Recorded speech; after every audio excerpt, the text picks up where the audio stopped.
जाते हैं financial sector के बिजनेस को। एक होता है अप्रैल अप्रैल मई जून, एक होता है जुलाई अगस्त सितंबर, एक होता है अक्टूबर नवंबर दिसंबर, एक होता है जनवरी फरवरी मार्च। ये 4 क्वार्टर्स होते हैं एक फाइनेंशियल ईयर में। इंश्योरेंस इंडस्ट्री के ज्यादातर क्वार्टर्स बांटे जाते हैं 2 क्वार्टर्स, दो मतलब हाफ में बांटे जाते हैं। ये तीनों हाफ मिलके अगर 100 रुपए का बिजनेस हो रहा है तो 50 रुपए का बिजनेस इस क्वार्टर में होता है और 50 रुपए का बिजनेस अकेला इस क्वार्टर में। अब इस क्वार्टर में 50 रुपए का बिजनेस होता है। जैसे LIC के साथ क्या है कि 12 पॉलिसी करेंगे तो आपकी एजेंसी जीवित रहेगी, तो 12 पॉलिसी करने वाले लोग JFM में जागते हैं। ठीक है, वो बड़ी संख्या है। सारी इंश्योरेंस कंपनी से लेकर बैंक इंश्योरेंस का सबका टारगेट होता है, क्योंकि हर एम्प्लॉय की गोल शीट होती है अगले साल प्रमोट होने के लिए। जब उसकी गोल शीट होती है तो वो आपके पास जो भी उन कंपनी के एजेंट्स होते हैं उनके पास पहुंचता है कि सर इस महीने काम कर लीजिए। वो इसलिए नहीं आता कि आपको काम है। अप्रैल में आप किसी कंपनी के एम्प्लॉय आपको प्रेशर नहीं करेंगे, क्यों? क्योंकि उनका काम हो चुका है, वो आप अप्रेजल का वेट कर रहे हैं। तो ज्यादातर एजेंसी होल्डर खुद नहीं काम करते, उनसे काम करवाया जाता है दूसरे को अपने फायदे के लिए। यहाँ आपको आपका फायदा कैसे मिलेगा वो बता रहे हैं। जनवरी फरवरी मार्च में 50% का काम होता है। ये काम क्यों इतना ज्यादा होता है? पहली बात, एक्टिविटी मार्केट में बढ़ती है। किसी भी एक पॉलिसी को करने के लिए आपको 4 बार कॉल करनी होती है, नॉर्मल समझ में। अब यहाँ कई इंश्योरेंस कंपनी बैंक सब जागे हुए हैं, कोई यहाँ पहुंचा, कोई दूसरा इंश्योरेंस एजेंट यहाँ पहुंचा, कोई दूसरी कंपनी वाला यहाँ पहुंचा और आप यहाँ पहुंचे, तो आपका क्लोजर यहाँ आसानी से हो जाएगा। ये वनडे मैच के उस लास्ट 10 ओवर की बदौलत है, जिस 10 ओवर में अंतिम 50 ओवर का जो 40 के बाद 40 से 50 तक का ओवर होता है, उसमें सारे विकेट और रन आते हैं। और ध्यान से सोचिएगा, क्रिकेटर अच्छा उसी 10 ओवर में बनता है, चाहे वो बैट्समैन अच्छा हो चाहे बॉलर अच्छा हो। जो ये लास्ट 10 ओवर खेलता वही बनता है। बीच के दिन में आपने क्या तोप उखाड़ा, किसी को कोई फर्क नहीं पड़ता। ये लास्ट के 10 ओवर बहुत महत्वपूर्ण होते हैं। उसी तरह से इंश्योरेंस में जनवरी फरवरी मार्च बहुत महत्वपूर्ण। पूरे साल आपने क्या किया है उससे कोई फर्क नहीं पड़ता। अगर आपने जनवरी फरवरी मार्च छोड़ा तो आपको वेट करना पड़ेगा फिर अगस्त, अप्रैल मई जून जुलाई अगस्त सितंबर अक्टूबर नवंबर दिसंबर। हो सकता है आपका सबसे खास क्लाइंट आपको बोले अरे यार आप आए होते परसों ही लिया था, 10 दिन पहले लिया, 15 दिन पहले लिया। जैसे 15 मार्च बीतता है वैसे ये कहानियां ऐसी ऐसी सुनने को मिलती है कि यार लाखों का नुकसान हो गया। लोग जागेंगे मार्च में ज्यादा, लेकिन वो जीतता है जो जनवरी से जाग जाता है। इस JFM में 50% का बिजनेस होता है। और ये 50% क्यों? क्योंकि सबका टारगेट से। अब टारगेट पूरा करने के लिए जब आप दौड़ते हैं तो आपके पास ऑप्शन होता है अपनी पॉलिसी को रखने का। अब हम लोग जो एक बात कहते हैं किसी भी पॉलिसी को बेचते वक्त कि जितनी बातें मैं इस इंश्योरेंस पॉलिसी में बता रहा हूं वो वर्ड बाय वर्ड आपके बॉन्ड पे लिख के आए। एक भी शब्द इधर उधर हुआ तो 30 दिन के अंदर फिर लोग करा लेंगे। ये कस्टमर को जितना आराम देता है उतना आराम कोई चीज नहीं बात देती।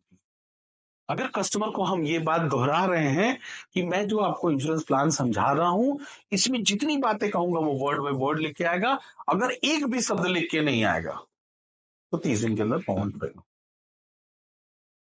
क्योंकि कैशबैक पे आदमी हर चीज कर लेता है, उसको ये डर खत्म हो जाता है कि कैशबैक होगा। अब इस महीनों का ये अंतर होता है कि यहाँ वो कॉलें होती हैं, इसको कहते हैं मैजिकल मंथ। वो आदमी भी यहाँ सक्सेसफुल हो जाता है जो कभी कुछ नहीं किया है।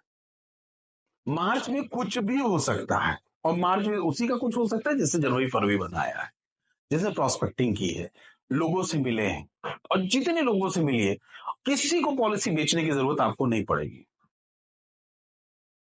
ठीक है, आपको सिर्फ समझाना है, आपको बस डिफरेंस मालूम होना चाहिए कि इस कंपनी के बीच के किसका क्या डिफरेंस है। इससे ज्यादा कुछ नहीं करना है आपको। आपको वहां कुछ नहीं प्रेशर करना है कि सर कर लो।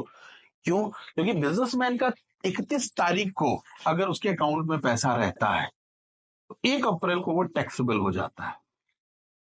मान लीजिए मेरे अकाउंट में 1 करोड़ रुपया पड़ा है, तो अगले साल 1 अप्रैल हो गया, अकाउंट में अगर वो पैसा दिख गया तो वैसा मेरी इनकम का हिस्सा हो गया। अब उस पर मुझे टैक्स देना होगा, 25% टैक्स लगेगा।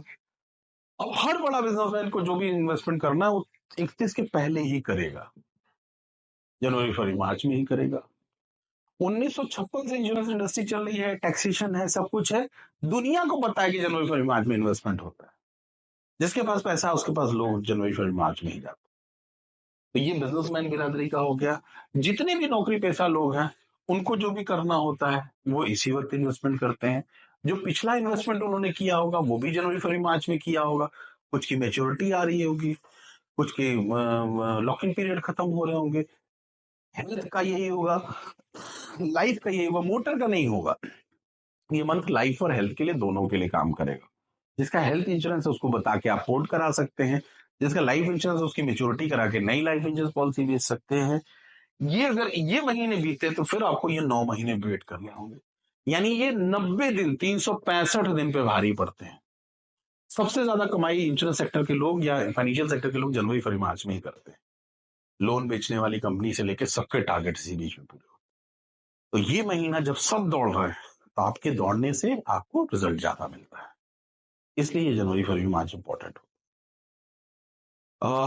एक बार मैं 1 जनवरी 2016 को मैं अचानक से उठा और मुझे लगा कि यार 2 करोड़ की प्रीमियम क्यों नहीं उठा सकते। ठीक है, 2 करोड़ की सालाना रेगुलर प्रीमियम क्यों नहीं उठा सकते। मैं अपनी मीटिंग में गया, बोला 2 करोड़ की प्रीमियम उठानी है मुझे। ठीक है, मैंने अलग से ग्रुप बनाया कि 2 करोड़ की प्रीमियम उठानी है। मुझे पता, मेरे सबॉर्डिनेट्स को पता है, उनके सबॉर्डिनेट्स को पता है, पूरी कंपनी मतलब रीजन में पता चल गया। फिर मेरे जोनल मैनेजर को पता चल गया, उनका फोन आया 12 तारीख को, अजीत ये 2 करोड़ का क्या चक्कर है, मेरा जेएफएम तुम मत खराब कर देना। मैंने कहा सर हम लोग टॉप रीजन थे तो इसलिए जेएफएम की बड़ी बात है। हमने कहा सर जेएफएम भी होगा, 2 करोड़ भी होगा। ठीक है, उस 2 करोड़ के उठाने से एक चीज सीखा कि जो चाहता आदमी, लॉ ऑफ अट्रैक्शन एक वीडियो है, आदमी जो चाहता है वो उसको मिल जाता है। अब 2-2 लाख की अगर हमने 50 कॉल उठा ली तो 30-35 लाख रुपए कमाएंगे कोई मार्च। 25 कॉल उठा ली, देखते जाइएगा, 2 लाख की हमने 50 कॉल उठा ली, 1 करोड़ रुपया हुआ, 30 से 35 लाख कमाई होगी। 2 लाख की 25 कॉल उठा ली, 50 लाख रुपया हुआ, 15 लाख से लेकर 17.5 लाख की कमाई होगी। ये हुई ना। 2 लाख रुपए 10 पॉलिसी बेच दी, 20 लाख हो गया। 5 से 6 लाख रुपए की कमाई होगी। 2 लाख की 5 पॉलिसी बेच दिया, 3 से 4 लाख की कमाई होगी। अब ये टोटल कमाई है 3 महीने की। अगर आपके पास कोई और प्रोफेशन हो, इसमें जो भी स्लैब आपको समझ में आ रहा हो कि हमें 50 लाख कर सकते हैं या 1 करोड़ कर सकते हैं या ये कर सकते हैं, जो भी स्लैब आपको समझ में आ रहा है, अगर इसके अलावा कोई और प्रोफेशन हो जिसमें इतना आप कमा सकते हो तो पक्का वो कीजिएगा। नहीं तो सीजन में गड़बड़ मत कीजिएगा। ये मेन सीजन है। सीजन में क्या होता है, जैसे दिवाली है तो लोग पटाखे खरीदते हैं, होली है तो लोग रंग उड़ाते हैं, ईद है तो सेवैयां बनाते हैं।